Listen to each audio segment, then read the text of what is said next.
Hello guys, magandang umaga sa inyong lahat guys. Wala tayo sa bukid ngayon guys kasi magluluto tayo ng kinamatisang manok. Yung guys, ako ngayon yung chef dito sa amin guys. Yan.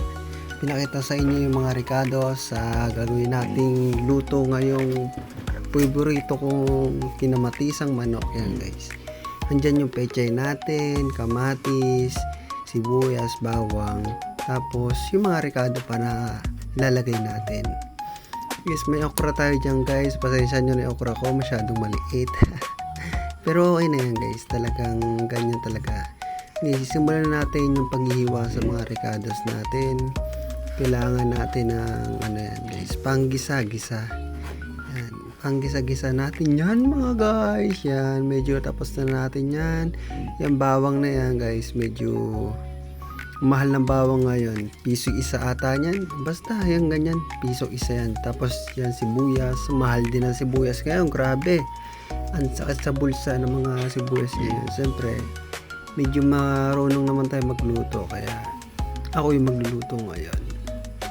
Yes, ako lang pala yung nagluluto ngayon sa mga ganyan guys. Ako yung mga mahilig magluto ng mga ganyang putahe na mahilig sa kamatis, kasi favorito ko yung kamatis, kaya medyo mahilig tayo sa kamatis dyan guys. Kung gusto nyo rin magluto nyan guys, is pwede na rin gayahin yung mga ginagawa ko. Kaya yan, obra na yan, ganyan yan. Cut lang natin yung okra yan, tapos sunod natin yung pechay. Medyo naparami yung pechay natin dyan guys, kaya hindi ko na nilahat. Yan, pinakita ko na sa inyo yung manok gagawin natin. Unang una natin gagawin dyan is ito, magigisa tayo ng bawang. Para ng mga bawang, sibuyas, ganyan. Huli natin yung kamatis para matanggal lang yung, para number 1 dagdag din sa pagtanggal ng lansa ng manok.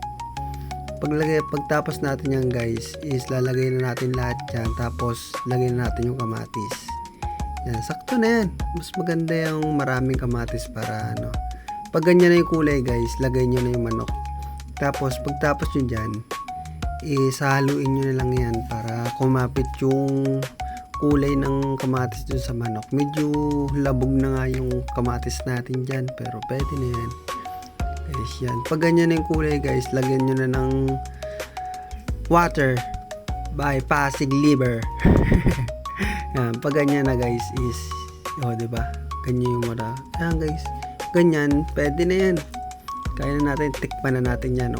Sakto, ang sarap, yummy, sarap na guys. Yan, pwede na tayo guys.